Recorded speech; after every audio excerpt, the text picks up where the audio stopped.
Hello students, this is Amit Tiwari, your English teacher. Students, in today's video lecture we are going to start the fifth poem of First Flight book, and the title of the poem is The Ball Poem, and this poem is written by John Berryman. So before starting the explanation of this poem, let us have a quick introduction of this poem. With the help of this poem, the poet has described the reality of life which everyone has to face one day. He has touched the topic of how to stand up against the miseries and sorrows of life. Now we will have a thorough explanation of this poem line by line. What is the boy now who has lost his ball? What? What is he to do? I saw it go merrily bouncing down the street, and then merrily over there it is in the water. Here merrily means cheerful and bouncing means jumping up and down.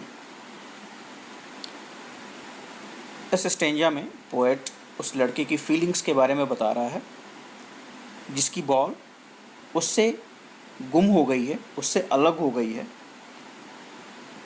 और वो लड़का दुखी होके अपने ball को लुढ़कते हुए जाते हुए देख रहा है, और वो ये देख रहा है कि लुढ़कते हुए वो बॉल जो है पानी में गिर गई है. अब यहाँ पे जो सेकंड लाइन है, what is he to do, इस लाइन से ये पता चल रहा है कि पोएट इस बात पे स्ट्रेस देने की कोशिश कर रहा है, इस बात को एम्फेसाइज कर रहा है कि वो बच्चा अब क्या करेगा, उस बच्चे की फीलिंग क्या होगी जिसकी बॉल उससे गुम हो गई है और गुम होके पानी में गिर गई है, और बॉल जो है लुढ़कते हुए कुछ इस तरीके से स्ट्रीट में आगे की तरफ बढ़ रही है, जैसे लग रहा है कि वो बहुत खुश है. खुशी से उछलते कूदते हुए वो पानी में जाके छलांग लगा देती है या गिर जाती है. अब बच्चा बहुत ही नेसेंट है और उस बच्चे की ये पहली बिलोंगिंग है, और ये बिलोंगिंग जो कि एक बॉल है वो उससे दूर हो गई है. तो अब जाहिर सी बात है उस बच्चे को बिल्कुल भी अच्छा नहीं लगा होगा. उस बच्चे की फीलिंग को आप समझ सकते हैं, वो बच्चा कितना दुखी होगा. इसी बात को एम्फेसाइज करना चाह रहा है पोएट इस स्टेंजा में.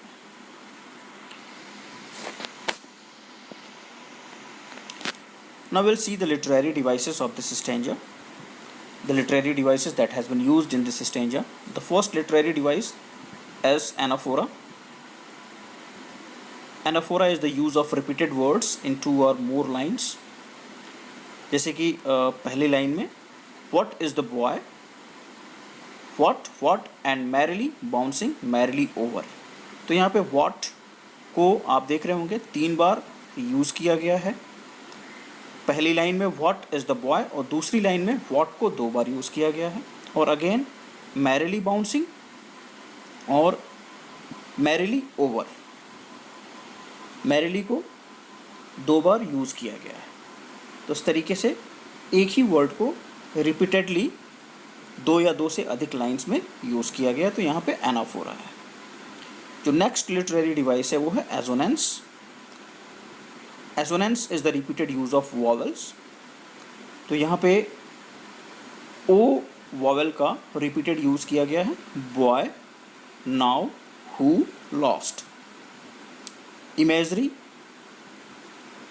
इमेजरी हमें तब देखने को मिलता है जब पोएट कहता है merrily bouncing down the street, और रेपिटेशन का भी यूज़ किया गया है. व्हाट वर्ड को कॉन्टिन्यूसली 2 बार एक ही लाइन में यूज़ किया गया. तो यहाँ पे हमें रेपिटेशन देखने को मिलता है. Now the second stanza. No use to say o there are other ball, an ultimate shaking grief fixes the boy as a stand rigid trembling staring down all his young days in to the harbour where his ball went. I would not intrude on him. A dime, another ball is worthless. Now he senses first responsibility. इस stanza में poet ये बता रहा है कि उस बच्चे को ये कहना कि ये जो बॉल तुम्हारी गुम हो गई है, तुमसे खो गई है, वो वर्थलेस है, वो बहुत ज़्यादा महंगी नहीं है, इसकी जगह पे और बॉल्स तुमको मिल सकती है। तो इस तरीके की बातें उस बच्चे को बताना ठीक नहीं है, या पोएट ठीक नहीं समझता है। वो बच्चा जो कि अपने बॉल के गुम हो जाने की वजह से कांप रहा है, बहुत ज़्यादा दुखी है और अपने दुख से निकल नहीं पा रहा है, वो बिल्कुल फ्रीज सा हो गया है और बिल्कुल रिजिड खड़ा है और बॉल को नीचे की तरफ लगातार घूरे जा रहा है। ऐसा लग रहा है कि उसकी जो बचपना है, उसका जो बचपना है वो उस बॉल के साथ ही उस पानी में कहीं गुम हो गया है। तो पोएट ये कह रहा है कि he would not intrude on him. जिस दुख को वो फील कर रहा है, जिस सॉरो को, जिस ग्रीफ को वो फील कर रहा है या जिसमें से वो निकल नहीं पा रहा है, ऐसी स्थिति में पोएट उसको डिस्टर्ब नहीं करना चाहता है या उस फीलिंग को जो कि वो महसूस कर रहा है उसको वो ख़त्म नहीं करना चाहता। अब इसके पीछे कारण ये है कि पोएट चाहता है कि वो इस तरीके की फीलिंग्स को समझे। ये जो फीलिंग है पहली बार उस बच्चे के सामने इंट्रोड्यूस हुई है, इस तरीके की फीलिंग को पहली बार महसूस कर रहा है। तो पोएट चाहता है कि इस तरीके की फीलिंग को महसूस करके वो सीखे कि आगे भी उससे बहुत सारी चीज़ें अलग हो जाएंगी, दूर हो जाएंगी, कुछ चीज़ें टूट जाएंगी या कोई उसकी बिलोंगिंग्स को उससे छीन लेगा, तो उस समय भी उसको इस तरीके का दुख होगा। तो उस दुख को, उस सौरों को वो किस तरीके से बियर करेगा।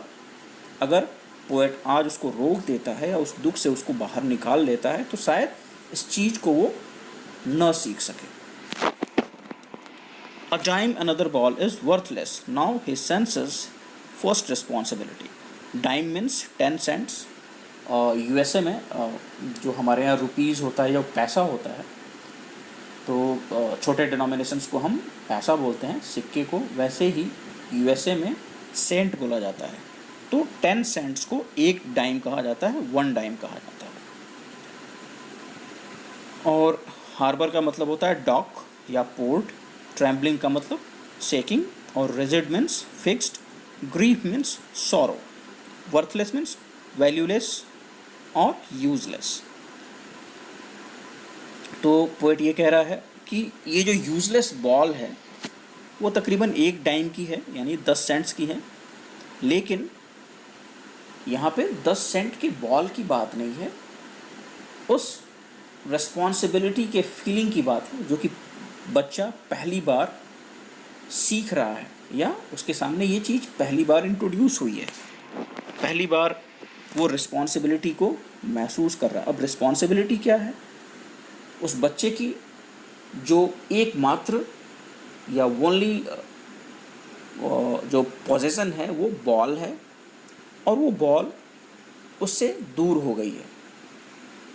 तो वो महसूस कर रहा है कि उस बॉल के प्रति उसकी रिस्पॉन्सिबिलिटी थी। तो इस रिस्पॉन्सिबिलिटी के सेंस को वो सीख रहा है। In a world of possessions, people will take balls. Balls will be lost always, little boy, and no one buys a ball back. Money is external. He is learning well behind his desperate eyes.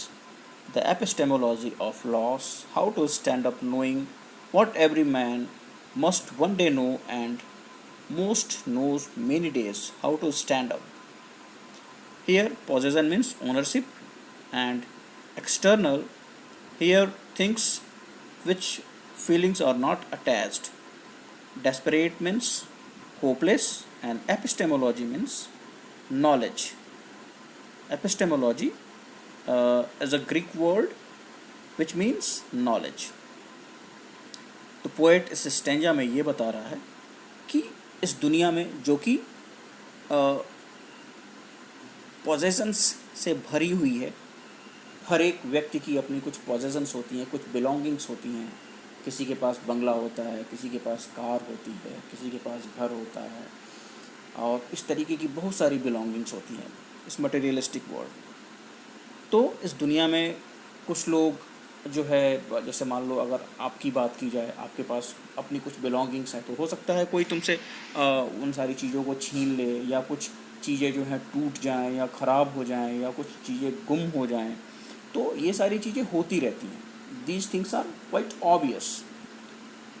तो poet जो है यही चीज़ इस बच्चे को भी सिखाना चाह रहा है कि these things are quite obvious and these things will happen very frequently in the later stage of the life.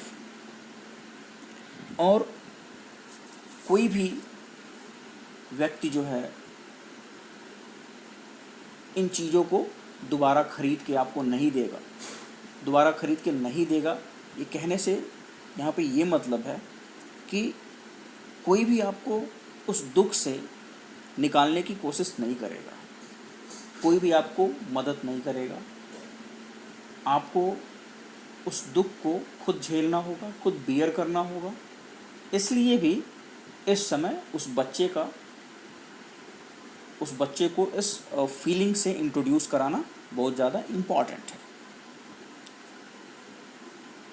And no one buys a ball back, money is external, he is learning well behind his desperate eyes.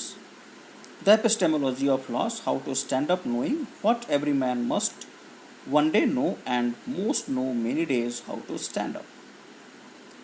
तो अपने इस दुख भरी आंखों के पीछे या उसकी जो फीलिंग्स हैं, उस फीलिंग्स से वो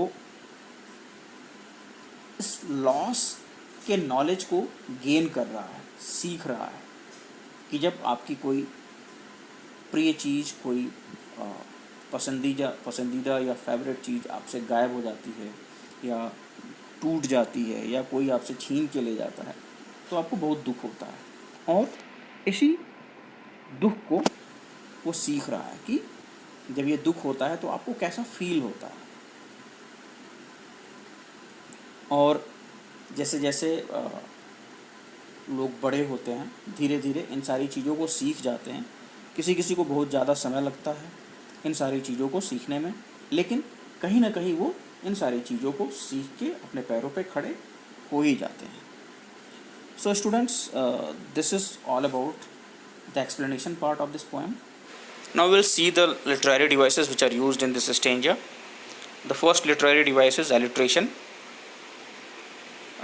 Here a use of sound B at the start of the two consecutive words buys a ball back, and poet has also used assonance, the vowel sound E, and he is learning well behind his desperate eyes. So here you can see so many E sound has been used in this particular line, like learning LEARNING, well WELL, behind BEHIND, and desperate DESPERATE. So many E sounds has been used in this particular line.